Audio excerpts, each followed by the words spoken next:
What's up, guys? Two Banks of Five here. This is my third crack at recording this because every time, for some reason, I start talking about something, I just go off on another tangent. And now I have my idea and I'm going to stick with it.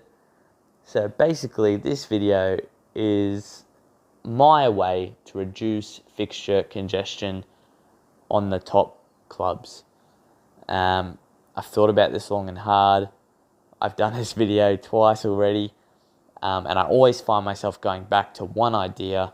So originally this video was actually just meant to be talking about fixture congestion. I'll go through it. So basically, there is too many fixtures, and managers like Jurgen Klopp, Pep Guardiola, even Ferguson in the early 2000s have stated that there's too many fixtures, too many competitions, and now international football is ramping that up as well. The Nations League, European League, the European Championships, World Cup, Copa Libertadores, African Cup of Nations, blah, blah, blah, blah, blah. There's so many. So basically, I'll use Liverpool as an example. Champions League winners, they have the opportunity to play in the most matches out of any team in the world, technically, because if they make it to the final of the Champions League, the Carabao Cup, FA Cup, they play the Community Shield, they play 38 games in the Premier League, they have the World Club Cup and the UEFA Super Cup. That comes to about 71 fixtures, and they probably won't make it to every final. It's probably about 10% they make it to every final, especially since they don't value the Carabao and the FA Cup. So 70 fixtures is absolutely insane. That is way too much football. And you could say that these players are paid big bucks. They're fit. They're athletes. They should be able to cope.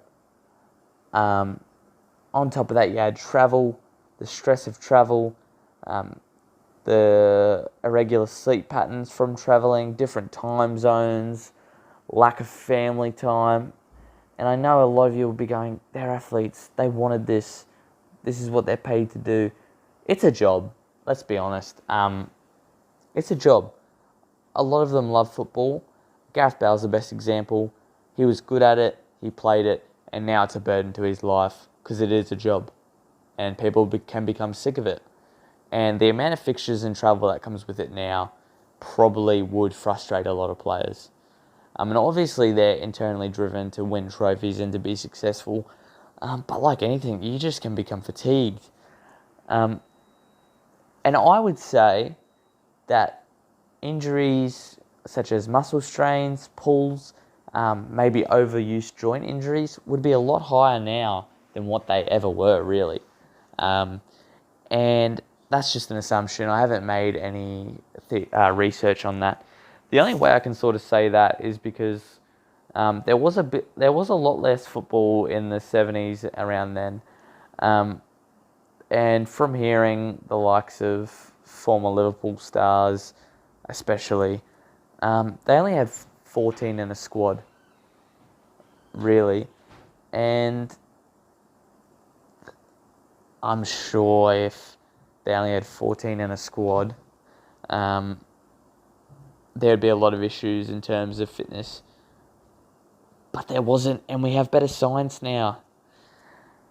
So you could say School of Hard Knocks, they just played on, but that quality isn't as good. But the thing is, people say, and will say this, they're very fit, they should be fine. But their bodies aren't made of Teflon. The makeup of their muscles, the makeup of their functionality of their joints, the structure of their joints, the thickness, the density of their bones should be the same, unless they're using steroids and stuff like that. It should be the same. And obviously they have the best nutrition, the best doctors telling them if their blood levels are perfect, if they've got red blood cells flowing through their veins at a higher level, if they've got thicker bones, if they've got stronger, denser muscles, and that all works obviously to make them physically better off than most normal humans. But at the same time, there's limits to the human body. And I think the amount of fixtures that players are playing is only affecting them. And I think the fact that big coaches are coming out and saying it just means they as well know that it's too much. So basically, I've thought of this. And the reason I've thought of this is because tomorrow morning I'm getting up to watch Liverpool Aston Villa at 6 a.m. in the morning. And then on a different continent, on a different time zone, Thursday morning Australian time, Liverpool at 4 a.m. are playing against, what's their name? They're playing in the World Cup against the Mexican team. I can't believe I forgot their name. I'll think of it later. So within 22 hours, they're playing 2 fixtures on 2 different continents, 2 different time zones, 2 different countries. I mean, that's unbelievable. And yes, it is different squads. They're not flying them out to the next game. But that's ridiculous. That's why I've thought about this overuse injuries and muscular injuries and all that. Basically, the idea I've come up with after doing this video 3 times in a row is binning the cups for bigger teams. And I'll explain why. Liverpool will be used as a good example of this, City and Spurs, because they're 3 probably pillar teams who show why these cup competitions should be binned for European teams. So my proposition is the Carabao Cup, anyone who qualifies for European football, whether that be Europa League or Champions League, don't participate in the Carabao Cup the next season. The teams who qualify for the UEFA Champions League also don't play in the FA Cup. Now, before I go on, the big issue there is I'm not a traditionalist. I know how much those trophies are worth to the old football fans and probably the young football fans as well, and the clubs especially. They wouldn't have them pinned up on their walls if they didn't mean anything. But I think the amount of money that comes from being in the top 4, being in the Europa League places as well, and playing European football is just much more than these cup competitions. So in my proposition, what would happen is this season, Liverpool, Manchester City, Chelsea, Arsenal, Manchester United, Tottenham Hotspur, and Wolverhampton, I believe that's all. I think that's all, wouldn't play in the Carabao Cup. That would give everyone below them in the league last year, Championship, League 1, League 2, all the way down to whatever level they go to, the opportunity to win the Cup. Now you could say, and this is the same with the FA Cup, this would devalue the competition. I think those lower clubs would love the opportunity to win silverware. It would give them something to look forward to. Because I'm a Liverpool fan, so obviously we're competing for trophies now.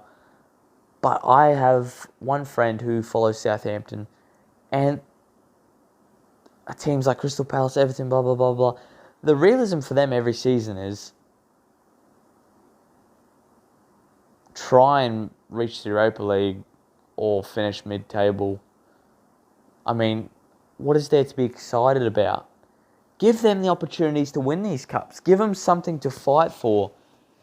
I think that would be a great opportunity. And the same goes with the FA Cup. Don't let the Champions League teams play, because that gives the teams who last season didn't make the Champions League the chance to win a trophy as well. That gives the likes this year of United, Wolves and Arsenal to have a go at it. The reason I've come up with this is because it's clear that big Premier League sides don't value the cups. You could say City value the cups, but I think the reason they value the cup competitions is because they have such a depth in their squad. They're able to put their reserve side in there and still be the best team. Fair?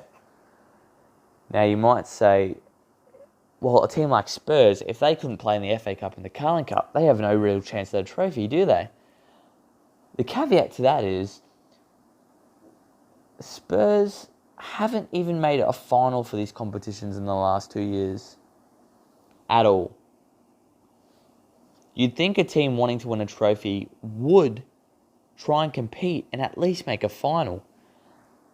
What that shows to me is, and it's clear, that the big clubs, they don't care about these trophies, because what's more important is the money and the revenue that European football brings in. And that's why I'm suggesting it. So what my idea does is it reduces fixture congestion. So the Champions League and the Europa League teams, they play Premier League football and European football. And we all know the Super League's coming, so that's more fixtures. And you just feel like the club competitions are a nonsense for these bigger clubs. And you can look at it any way you want. I'm not big on the cups because I wasn't really brought up with them being a big thing. But it's actually embarrassing to those cup competitions now, and it is a bit disrespectful. And trust me, I'm a Liverpool fan, so I wouldn't be saying this. Liverpool are probably the worst when it comes to this. Jurgen Klopp doesn't care. It's obvious. It often looks like he's trying to get knocked out. Last season, Divock Origi scored to make it 2-2 or 1-1 against Wolves, and you could see the look on Klopp's face. He just looked shocked and didn't really care. The comeback against Arsenal was absolutely unbelievable. And Klopp wasn't going off his head, excited like he does when he wins a game. He was sort of laughing. And it's almost like, great, we've won the game, but this just causes me more headaches than what I need. Not only that, it reducing the fixture congestion for these big teams, I think it gives more life to the smaller clubs, to the smaller fan bases. Because I really do. I would love to see an FA Cup final between a very bad Arsenal side and maybe a West Ham or Newcastle United, Bournemouth, Newcastle United, Southampton, Norwich. That sort of game. Something for these clubs to fight for. Because without it, it couldn't be much fun escaping relegation every season or finishing mid-table. So anyway, guys, that's my idea.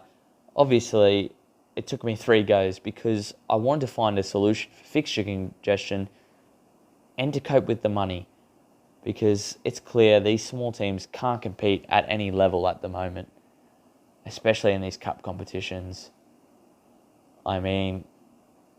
We look at the Carling Cup now, Carabao Cup, Liverpool versus Aston Villa. Liverpool are going to play their youth side, no doubt, because the rest of the players are in Qatar.